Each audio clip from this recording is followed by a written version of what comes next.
Assalamu alaikum, dear viewers. Welcome to my YouTube channel English in Short Program.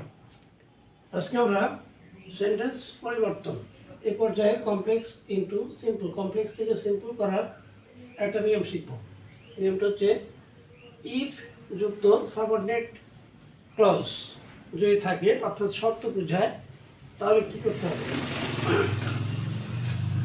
তাহলে আমরা যেমন একটা sentence লিখি, if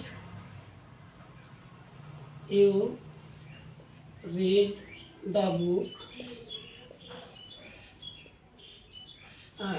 you will know the story. আচ্ছা,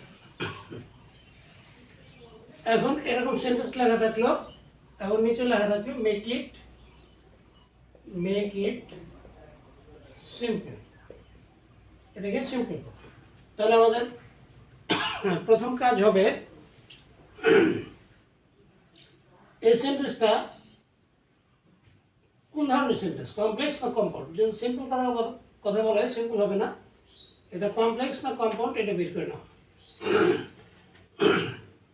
তাহলে দেখতে পাচ্ছি এখানে if you read the book, যদি তুমি বইটি পড়ো, you will know the story, তুমি গল্পটা জানবে। তাহলে if you read the book এটা হলো একটা অংশ, ক্লজ, এটা সাবঅর্ডিনেট ক্লজ। আর you will know the story, তুমি গল্পটি জানবে, এটা হলো প্রিন্সিপাল ক্লজ। তাহলে যেহেতু একটা সাবঅর্ডিনেট ক্লজ আর একটা প্রিন্সিপাল ক্লজ আছে, তাহলে এটা আমরা বুঝতে পারছি কমপ্লেক্স সেন্টেন্স। Complex sentence. আচ্ছা, তাহলে এই কমপ্লেক্সটাকে আমরা সিম্পল করব। এখানে আমরা দেখতে পাচ্ছি ইফ দিয়ে শুরু হয়েছে, শর্ত। তাহলে এরকম যদি কোনো সেন্টেন্স থাকে, তাহলে আমরা এটাকে সিম্পল করার সময় দেখব যে এটা নেগেটিভ কিনা। If you read the book, এখানে এরকম থাকতে পারতো if you do not read the book, এরকম সেন্টেন্সও হতে পারে। তো যদি নেগেটিভ না হয়, অ্যাফার্মেটিভ যদি হয়, if you read the book, তাহলে আমরা বাই দেখব প্রথমে, বাই। তারপরে এখানে প্রিন্সিপাল ভার্ব আছে রিড, রিডের সঙ্গে আইন যোগ করব, রিডিং, বাই রিডিং। তারপরে দি বুকটা লিখব, the book. By reading the book you will know the story. এ হয়ে যাবে। তাহলে বাইয়ের পরে প্রিন্সিপাল ভার্বের সঙ্গে আইন যোগ করতে হবে, পরের অংশটি লিখতে হবে। By reading the book you will know the story. তাহলে এটা সিম্পল হয়ে গেল, কমপ্লেক্সটা সিম্পল হয়ে গেল। এখন অর্থের দিক দিয়ে যদি চিন্তা করি, if you read the book, যদি তুমি বইটি পড়ো, you will know the story, তুমি এই গল্পটি জানবে।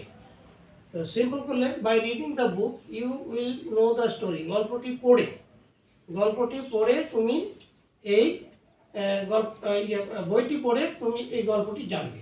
বাই রিডিং দ্য বুক, বইটি পড়ে you will know the story, তুমি গল্পটি জানবে। এই একটা নিয়ম। আচ্ছা,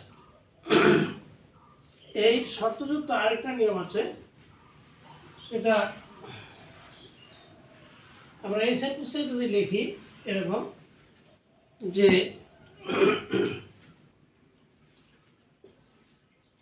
ইফ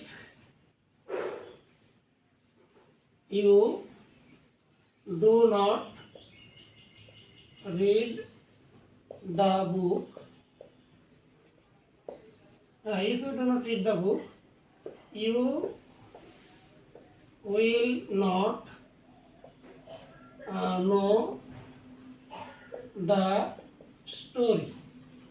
এরকম সেন্টেন্স দেওয়া থাকলে লেখা থাকলে মেক ইট সিম্পল। এখন আমরা কি করবো? তাহলে আমাদের প্রথমে দেখতে হবে যে এটা কোন জাতীয় সেন্টেন্স, কমপ্লেক্স না কম্পাউন্ড। যেহেতু সিম্পল দেওয়া আছে, কমপ্লেক্স বা কম্পাউন্ডের একটা হবে। তাহলে আমরা এখানে খেয়াল করবো যে if you do not read the book, যদি তুমি বইটি না পড়ো, একটা অংশ, you will not know the story, তুমি গল্পটি জানবে না। এটাই ইফ দিয়ে শুনেছি, কিন্তু এখানে ডু নট আছে। If you do not read the book, যদি তুমি বইটি না পড়ো তাহলে এটা নেগেটিভ সেন্টেন্স। হ্যাঁ, you will not know the story. হ্যাঁ, এটা প্রিন্সিপাল ক্লজ, এটা সাবঅর্ডিনেট ক্লজ। তাহলে এটা কমপ্লেক্স সেন্টেন্স আমরা বুঝতে পারছি, কমপ্লেক্স সেন্টেন্স। আর এই কমপ্লেক্সটাকে আমরা সিম্পল করবো। তাহলে কি করব? সিম্পল করবো হলো মেক ইট সিম্পল। এখন আমরা আগে যখন অ্যাফার্মেটিভ ছিল তখন আমরা বাই লিখছি, এখন নেগেটিভ, তাহলে আমরা এখানে লিখব উইদাউট। হ্যাঁ, তারপরে এই রিড ভার্বের সঙ্গে আইন যোগ করবো, উইদাউট রিডিং। তারপরে একটু লিখবো the book, without reading the book. তারপরে একটু আমরা লিখে দেবো you will not know the story, without reading the book you will not know the story. তাহলে অর্থ হচ্ছে কি? If you do not read the book, যদি তুমি বইটি না পড়ো, you will not know the story, তুমি গল্পটি জানবে না। আর এখানে সিম্পল হচ্ছে উইদাউট রিডিং দ্য বুক, বইটি না পড়ে, হ্যাঁ, বা বইটি পড়া ছাড়া, you will not know the story, তুমি গল্পটি জানবে না। তো আজকে এ পর্যন্তই, আবার দেখা হবে ইনশাল্লাহ। থ্যাংক ইউ অল, আল্লাহ হাফিজ।